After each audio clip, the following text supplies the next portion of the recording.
Welcome to the Bridge Church Midweek podcast. We exist to connect people with others and God. We hope this week's episode helps you do just that. Enjoy.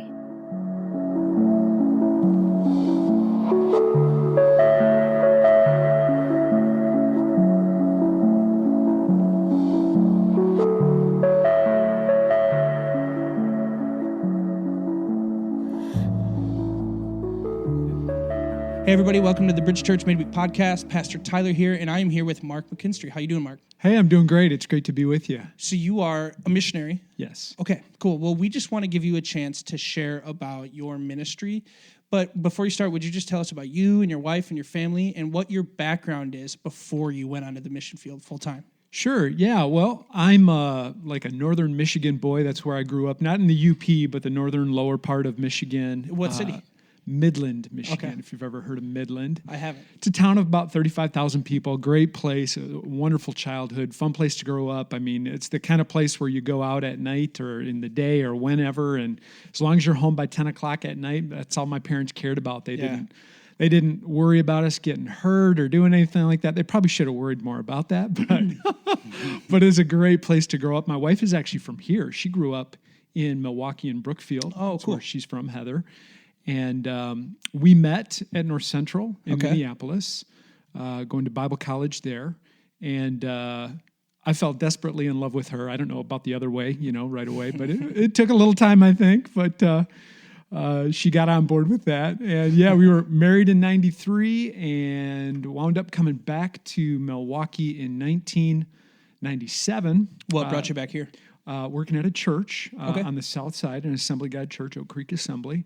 And So you started at Oak Creek. They're friends of Bridge Church for sure. Yep. And you said the late 90s? Late 90s, yes. Cool. Yes, I was there from 97 all the way to 2017. So I Wow. served as a youth pastor, and then after that, just all sorts of other stuff at the church. Yeah, moving forward. So it was a great experience. Loved it all. Super difficult to leave. Yeah. But they sent us off so well. And What still was your embraced final us. assignment at Oak Creek? Oh man. I guess technically the title was basically like missions pastor / discipleship ministries pastor. My title was senior associate. So share with me about from the day that you are content, you are never leaving your church in Wisconsin, to the day you left the country. What was that process of hearing this call to leave the country? So this is a really great question. My answer is going to catch you off guard. I was always unsettled, not in the sense that we felt like we were in a place we shouldn't be, but even when Oak Creek hired us on as youth pastors in 1997, we told the church board when we got hired on that when we left, we were going to leave and go to the mission field. Yeah. And we didn't think it would be 19 and a half years later. We thought it would be a little quicker than that.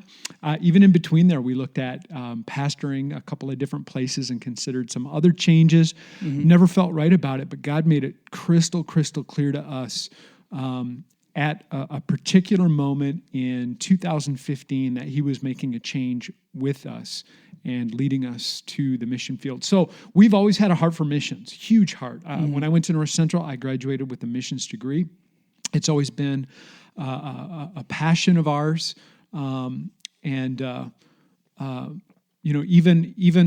as that grew in our lives, we really felt so we felt a call to mission, and we felt a call to a type of mission platform. But when we pulled the trigger to step out of the church that we were serving at, we didn't really know where we were going to go or what country it was going to be. We were talking with several different missionaries in different parts of the world about what that might look like. And so it was kind of like this, all right, we don't know what we're doing, we just know we need to go. Yeah, that's crazy. And God just revealed it to us in the way that he always does. It was just awesome. I have a friend, I'm sure you know him. He used to be on staff here at Bridge Church when we were Walks for Assembly, Steve Tripp. Oh, yeah. He has this saying that I've adopted because he's a he has a big heart for world missions. Yeah. And he says, we will stay here for as long as he makes us. Yeah. Rather than the flip side of that of like, I'll go if he makes me. And I really sensed that sort of sentiment in your story. You were like, we're going to come and we will stay here stateside for as long as he makes us. Yes. And we were all in. We loved it. Loved it. Every part of it. Well, yeah. And there's even a certain, for people that just know that they are going to go, they're going to travel, they're going to minister somewhere other than where they were born.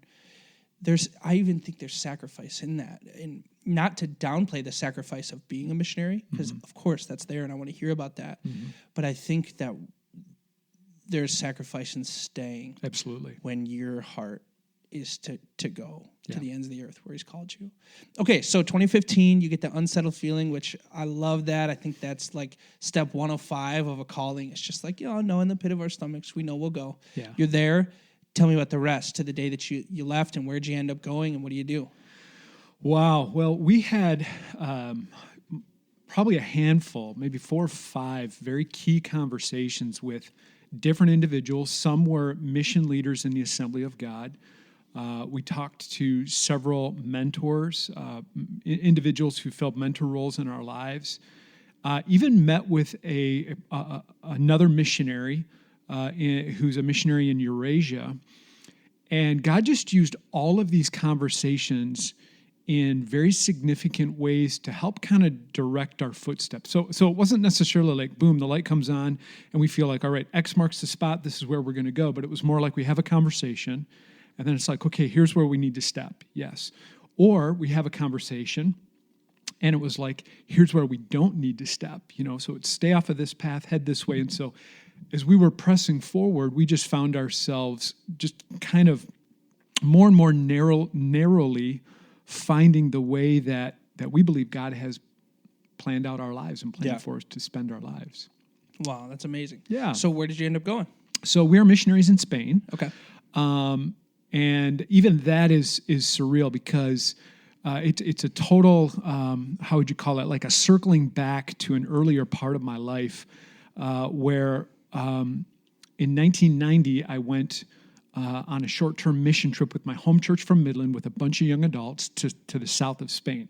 Now, when I heard about this trip to the south of Spain, I'm like 19 years old, going on 20. I'm like, how can I say no to this? Yeah. It's summer between college. It's a mission trip, so I know it's going to be awesome ministry. Yeah. I was a little bit like, what is this really about? Like Europe? Like, okay, they have nicer hair than I do. Yeah. They drive nicer cars. They wear nicer clothes. They've got a lot more money. They're highly educated. They even have a historical Jesus. So I'm kind of thinking to myself, it's going to be a fun trip. I know it's going to be meaningful because I really trust our mission leaders and the pastor that was leading that trip. And so I'm just like, all right, I'll go. And when we got there, walking through the streets of Malaga, the streets of Marbella, working through the ports in, different places up and down the coast there, just our eyes were opened, not only to the need of internationals, people who come from all over the world and live along the coast there, but the desperate spiritual need of Spaniards. We had conversation after conversation with young adults, Spanish young adults, European young adults, late into the evenings as we just walked the streets, and it was eye-opening to see that, these were people, they had pockets full of money, just full bank accounts. On a materialistic level, they had everything you could ever want. It seemed like that. Mm-hmm. But conversation after conversation, it was, I can't figure out how to fix my broken family. I can't figure out how to repair this relationship. I can't figure out how to deal with this pain and hurt that I've got. I want to get off alcohol, or I want to get off drugs, or I want to change my life, but I can't figure out how do I make that change. I feel like I continue to slip back into a set way that is not fulfilling and is broken. And we just got to introduce tons of people to the gospel of Christ, pray with people. It wasn't that there was this great outreach of Europeans and Spaniards in the conversations we had, but there was an openness to consider that there might be a God who has a love for them and desires to do something deep within their hearts, a God that is not just far away, but is up close, personal, and transformative in their lives. And it was just amazing, amazing, amazing. So as a 19-year-old or 20-year-old, was it an experience where you're like, I'll be back here, or what was that? No, I wouldn't say that's. It's hard to say. In some ways, yes. So, for instance, I'll give you this. When I was on staff at my previous church before stepping into mission in Spain, we had a missionary come to our church, and he, unbeknownst to me, I was the missions pastor, and I was in conversation with him. He just mentioned in his presentation in the church that he and his wife were going to plant a church in Malaga, Spain. And my heart jumped out of my chest in a second. I'm like, wait a minute. Yeah. That's my calling. Yeah. And then I thought to myself, why did I even think that? Yeah. You know? And Right. so that was my initial reaction. But then I'm like, okay, I'm the good Christian. I'm excited. Yes, there's a church that's going to be planted there. So I've always had a burden for that city. Yeah. But that was kind of this moment. I was like, man, that was strange. That was in like 2014, maybe 2013. And it was just a strange moment. But the Lord brought all that back. So this missionary went to Spain. The door closed for him to plant this church there in Malaga. He actually ended up going to Brussels and pastoring a very large international church up in Brussels, Belgium. Now he has moved back to Malaga, and he's taken on more of a leadership role in mission. What's his name? His name is Joe Zabo. Oh, sure. Yes. Okay. Awesome guy. I love Joe. Have so much respect for him and Noemi. And now they're back there in Malaga. And it's just like God has put them there, people with a heart for that city who know international church ministry, and that's where we're going to be planting an international church when we go back to Spain next summer. Yeah, because you're here for a year itinerating. Yes. Correct? And how long was your last term? We actually cut it short. AGWM had us step back from it a little early, not because of COVID, just because they felt like we had kind of checked off all the boxes as to what we needed to accomplish for our first The timing term. was just right to come back. And they said, let's get you home. Let's get you on the fundraising path, and let's get that church started down in Malaga, bring you back. So you spent your last term there laying the groundwork, building relationships, I assume. And what's next for you? So just to lay it out really clear, you are planting an international church in Malaga, Spain. Yes. So when you are done with this year of fundraising, what will happen? Who primarily do you anticipate being the people that you will minister to? And what's the church about? Tell us just about the church that you intend on planting. Yeah. Well, it's a long, complicated process, and I hope I can explain it here quickly and briefly and succinctly. So an international church for us in Malaga, Spain, is a church that is not only ministering to internationals that's foreigners living in that city that are not from there, but also a church that reaches Spaniards. So for us, our international church in Malaga, Spain, is going to be a church that operates in two languages, primarily English, but almost just as much in Spanish. Okay. And so what that means for us at a church level is that we'll have Spanish groups, we'll have English groups, we'll have other language groups. Yeah. As far as other people who come who have a particular native language, we just want to minister to people in their native language. In a corporate gathering, it could mean something like one out of our four songs would be in Spanish, while the other three are in English. Prayer time during the service, we would do it in Spanish and in English. Sure. Preaching, more or less, is going to be all in English, but we'll translate it all into Spanish over like a headset. Sure. And using an app or something like that that's out there. There's a couple of different tools for that. Yeah.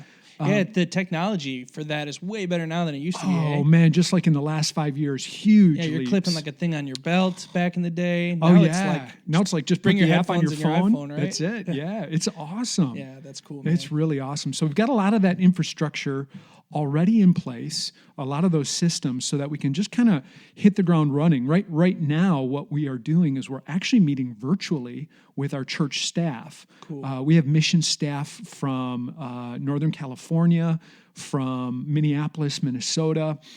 We have some locals there in Malaga that we're talking with as well. And together we're just kind of saying, all right, God, before we get out there and before we plant this church in the city, you just need to plant this church in us, because we need to embody it as leaders.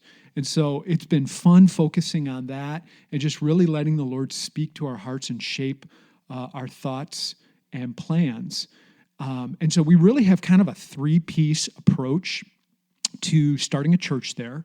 Our first piece is kind of the city connection piece. Okay. So when we all go, all of our team is going to live in a particular neighborhood. It's the crossroads of the neighborhoods called El Centro, which is the old center city, Purcell, which is the commercial district, and Soho, which is kind of like it's kind of like the cool international area, but it's the crossroads of the city. It's the heart of the city. It's the place where everybody moves in and out of Spaniard, international, etc. Great infrastructure. So we're going to live there. We're going to invest in our neighbors. We're going to invest in that neighborhood there, connect with business owners, people on the streets, schools, etc.